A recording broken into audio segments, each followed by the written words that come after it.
Hello po mga ka-repair. Another day and another issue na naman po ng iPhone 11 ang dumating sa akin ngayon.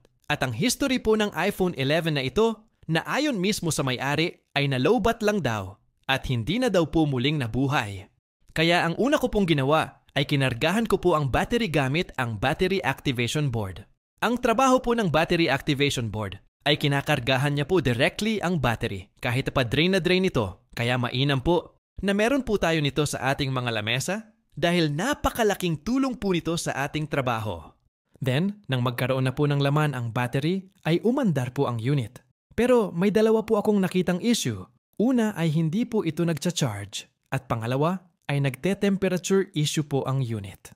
Sinimulan ko po ang diagnosis sa pag-check kung may temperature-related issue sa motherboard. Gamit naman po ang thermal camera, ay in-inspection ko po ang board para makita kung may signs ng overheating.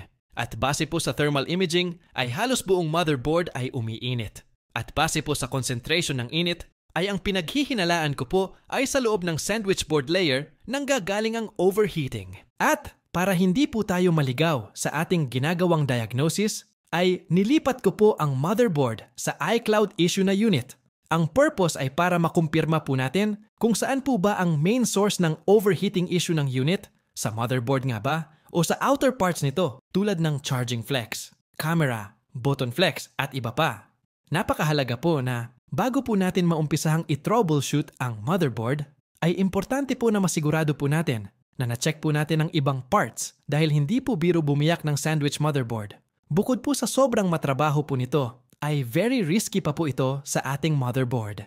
Batay po sa ating obserbasyon, kahit na ilipat na po ang motherboard sa isang casing na may iCloud issue, ay nanatili pa rin po ang problema sa temperatura.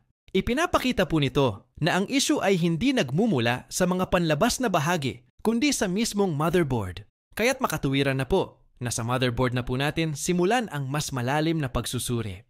At ang una ko pong tinest ay ang V-Bus line habang naka-charge ang iPhone. At kung napansin po ninyo na 3.3 volts lang ang dumadaloy na kuryente sa V-Bus line na dapat ay 5 volts. So it means ay may problema po sa ating charging circuit. Tinest ko rin po ang charging flex to make it sure kung may reading ba na 5 volts dito. And yes, meron po kaya, it means nasa motherboard. Nga po ang problema, kaya wala nang intro-intro pa at biniyak ko na rin ang ating motherboard. At pagkabiyak ko po sa ating sandwich motherboard, ay agad ko pong sinilip sa thermal camera. At may napansin po ako na slightly spark of heat sa mismong charging IC. At kung maalaala nyo po doon sa ginawa nating diagnosis, ay nalaman po natin na 3.3 volts lang ang na-read natin sa V-Bus line. Kaya malaki po talaga ang possibility na may leak ang charging IC. At dahil doon ay hindi na po ako nagdalawang isip na palitan ang charging IC. 2 beses nga po pala ako nagpalit dito ng charging IC dahil yung unang naipalit ko ay mas lalo pong hindi umandar ang motherboard. Yun po talaga ang realidad sa microsoldering works. Hindi po porket alam na po natin ang issue ay maaayos na po natin agad ang problema dahil hindi naman po natin sigurado kung ang piyesang ipapalit natin ay 100% working. Ngunit ganun pa man po ay sanay na po kaming mga technician sa mga ganoong senaryo.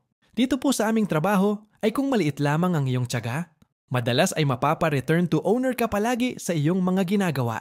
Ang napapanood nyo naman po dito na ginagawa ko ay nire-revolve ko po ang charging IC na ipapalit ko doon sa motherboard na inaayos ko. Ang madalas po kasing pinagkukuhanan ko po ng pyesa ay galing sa mga iCloud issue na motherboard. Kaya bukod sa may kamahalan ang presyo, ay sobrang matrabaho pa ang proseso. Dahil hindi naman po pwede na madaliin ko po ang trabaho. Dahil iniiwasan ko rin pong masira yung aking donor part. Dahil sayang naman po yung pera, effort, at oras na inilaan ko kung masisira ko lang naman din pala sa kalagitnaan ng proseso. Then, after ko pong mapalitan ang charging IC, ay umayos na ang daloy ng kuryente sa V-Bus line, ngunit wala pa rin po tayong nare-read na kuryente sa battery terminal. Kaya panibagong diagnosis na naman po ang ating gagawin. At by the way po, ay hindi ko na rin po papahabain ang videong ito at didiretsuhin na po natin ang pangyayari behind the scenes. Batay po sa aking ginawang pagsasaliksik sa problema kung bakit hindi pa rin nagkakaraga ang iPhone 11 na ito ay dahil sira pa rin pala ang kanyang Hydra IC. Kaya to make the long story short, ay pinalitan ko na rin po ang Hydra IC. Then, after ko pong mapalitan ang Hydra IC, ay agad ko naman pong isinunod ang paglilinis sa 2 layered board. Then hindi na rin po ako nag-aksaya ng oras at nirevol ko na rin po agad ang lower board. Then after that, ay pinagdikit ko na po ang lower and upper board. Pagkatapos ko mapagdikit ang both layer board, ay pinalamig ko lang po ng saglit. At tinesting ko po agad upang malaman po natin kung success po ba ang ating ginawa o magiging better luck next time na lang ito. Ang ginamit ko nga po pala na pang-rejoined sa upper and lower boards ay ang Exxon Preheater. Medyo pricey nga lang po ito. Pero sulit naman po dahil napaka-solid naman din po ng kanyang performance. At ito na po ang finished product ng ating ginawa. Sa hinaba-haba man ng ating nilakbay at sa dinami-dami man ng ating ginawa ay pasasaan pat makakarating talaga tayo sa ating nais na paroroonan. Hanggat taglay po natin sa ating mga puso't isipan ang kombinasyon ng sipag at tiyaga. Medyo humaba na po ang ating video kaya hanggang dito na lang po muna tayo. Ayos na po ang temperature at charging issue ng ginagawa nating iPhone 11.